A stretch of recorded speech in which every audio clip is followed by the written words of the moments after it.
देखा शिव जी के लिए वर मांग लिया कि मेरे प्राण मेरे जब प्राण छूटे मेरे अगर भगवान शंकर के पुत्र के द्वारा छूटे। महिषासुर की बहन ने कौन सा वर मांगा था? आप लोगों ने कथा सुनी थी ना। महिषासुर की बहन महिषी ने वर मांगा था कि शंकर और विष्णु के संतान के द्वारा मेरे प्राण छूटे। कौन हो गए थे? जम के बोलो, अय्यप्पा स्वामी। अब किसने वर मांग लिया? तारकासुर ने। मेरे प्राण छूटे भगवान शंकर के पुत्र द्वारा। जब विष्णु और शिव के पुत्र द्वारा उसके प्राण छूटे तो अय्यप्पा स्वामी प्रकट हुए और महिषासुर की बहन महिषी के प्राण हरे। अब तारकासुर के लिए शंकर भगवान के पुत्र के द्वारा मरूं। तारकासुर ने उपद्रव मचा दिया, हाहाकार सब दूर मच गया। जब हाहाकार मचा तब करे तो करे क्या? देवता एकत्रित हुए। शिवजी तो समाधि में लीन थे। क्यों? क्योंकि सती मैया जलकर भस्म हो चुकी थी तो बहुत ज्यादा मन ठीक नहीं था। साथ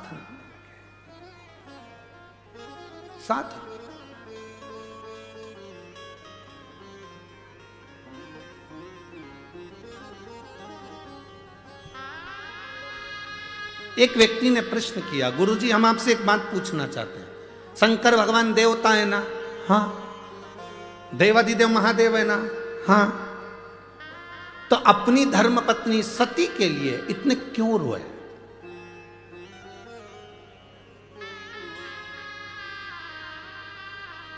हमने कहा मृत्यु लोक में रहता है मेरा देवादिदेव महादेव। पत्नी का आदर करना, सम्मान करना सारे देवताओं में अगर किसी से सीखना है तो देवादिदेव महादेव से सीखो, जो पत्नी का आदर करना सिखाते हैं। पत्नी का आदर करना अगर कोई सिखाते हैं तो देवादिदेव महादेव सिखाते हैं। त्र्यंबकेश्वर दर्शन करने गए हो? कौन कौन गया? जरा हाथ उठाओ। गए हो? ठीक है, रखो। शंकर भगवान कहां पर हैं? जमीन पर। बोलो है कि नहीं? पार्वती जी कहां पर है? जम के बोलो जरा, ऊपर। जाओ कपालेश्वर का दर्शन करने गए हो, शंकर भगवान कहां हैं? जमीन पर। पार्वती जी कहां है? ऊपर। कभी नारायण लक्ष्मी जी के दर्शन करे होंगे तो लक्ष्मी जी कहां रहती हैं? नारायण के चरण के पास। ब्रह्माणी कहां रहती है? ब्रह्मा जी के पास में। पर केवल देवादिदेव महादेव एक ऐसे हैं जो अपनी धर्म पत्नी को भी ऊंचे स्थान पर रखते हैं कि तू ऊंची रह। नारी का आदर करना अगर कोई सिखाते हैं तो मेरे शंकर सिखाते हैं। स्त्री का सम्मान करना अगर कोई सिखाते हैं तो मेरे देवादिदेव महादेव सिखाते हैं। नारी का सम्मान क्या होता है, स्त्री का सत्कार क्या होता है, नारी के एक भाव जो प्रकटता है वो शिव समझाते हैं, वो शंकर का।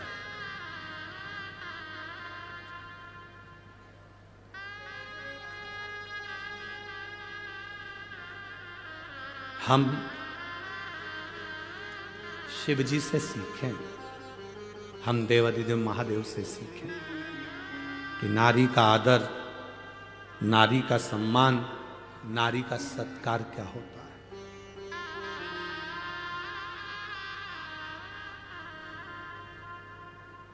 पत्नी मर गई, धर्म पत्नी चली गई, माता सती चली गई, शिव जी समाधि में लीन हो गए, तब साधना में लीन। आज के जमाने में पत्नी मर जाए तो पति दिमाग लगाना चालू कर देता, दूसरी किससे करूं।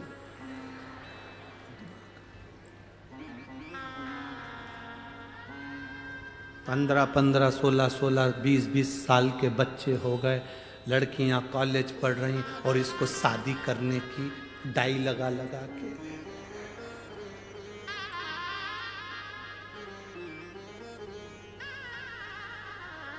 सब काला कर कुरा के और शादी की तैयारी कर रहा है। कितनी भी डेंटिंग पेंटिंग कर लो उसको कोई फर्क पड़ रहा है।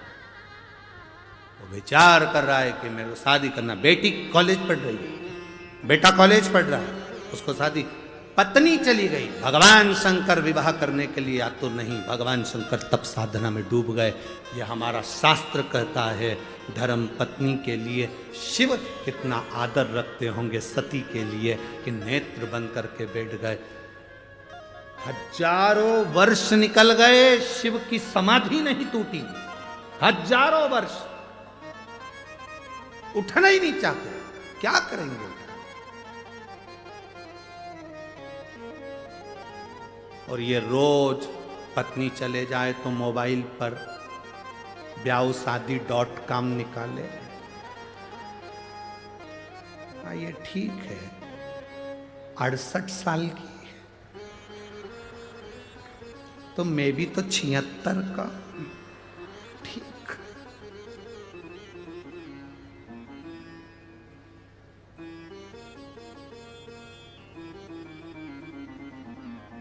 फिर तो वही वाला गीत होए, सब लाए फूल बुढ़ा गोदी लेके आए, अरे मैं काक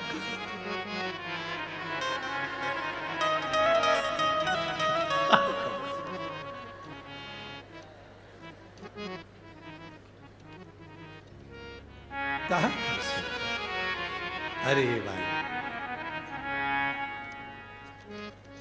शिव कृपा शंकर की उदारता कहती है, मेरे शिव जैसा माता का, स्त्री का, महिला का आदर करने वाला कोई दूसरा नहीं। शिव जो आदर करते हैं स्त्री का, वैसा आदर कोई नहीं कर सकता। इसलिए शंकर भगवान स्त्री का आदर करते हैं, इसलिए केवल एक शिव जी की आरती ऐसी होती है जिसमें सारे देवताओं का गुणगान आ जाता है। ब्रह्मा विष्णु सदा शिव जानत अविवेका, स्वामी जानत अविवेका, प्रणवाक्षर के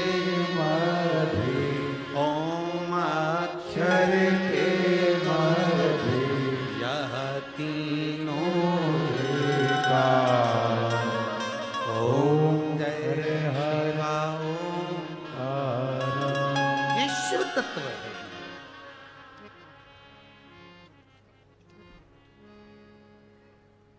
सब एक उसी में समाहित हो गए, जो आदर करने वाला, सम्मान करने वाला, सत्कार करने वाला,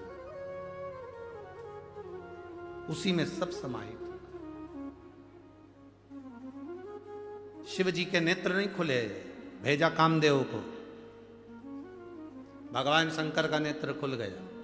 कामदेव को समाधि थोड़ी, कामदेव को देखकर नेत्र क्यों खोले? शंकर भगवान सती के पति हैं, कामदेव रति का पति है। शंकर भगवान का साड़ू भाई है, शंकर जी की पत्नी की बहन का पति। रिश्तेदार आए तो उठकर मिलना चाहिए। कमरे में पड़े हो और तुम्हारे रिश्तेदार तुम्हारे घर के हॉल में बैठे हैं, तुम टीवी देख रहे हो, मोबाइल देख रहे हो, और रिश्तेदार आकर घर में बैठे हैं, तुम उनका आदर नहीं कर रहे। एक दिन तुम्हारी जिंदगी में ऐसा आएगा कि तुम्हारा भी कोई आदर नहीं करेगा। इसलिए रिश्तेदार आए, अपने कमरे से बाहर निकल कर आओ, आदर करो। सास के रिश्तेदार आए तो 4 बहुएं हैं तो चारों बहुओं को आना चाहिए। ससुर के रिश्तेदार आए, चारों बहुओं को निकल कर आना चाहिए। बड़ी बहू के रिश्तेदार आए तो तीनों बहुओं को निकल कर आना चाहिए। छोटी बहू के रिश्तेदार आए तो बड़ी बहुओं को निकल कर बाहर आना चाहिए। घर में किसी के भी रिश्तेदार आए, घर का प्रत्येक व्यक्ति उनको श्री शिवाय नमस्तुभ्यम कहने के लिए बाहर आना चाहिए। रिश्तेदार किसी के भी, आदर सबका होना चाहिए। पर आज का जमाना बड़ा विचित्र है। छोटी बहू के रिश्तेदार आए तो बेचारी छोटी सबसे ज्यादा काम करे, बड़ी बहू की आए तो बड़ी बहू काम करेगी, मंजली आई तो मंजली काम करेगी। जिस बहू के रिश्तेदार आएंगे पूरन पोली वही बनाएगी, फिर बाकी की बहुएं क्या करेंगी? आमठी बनाएंगी और मिर्ची का ठेसा।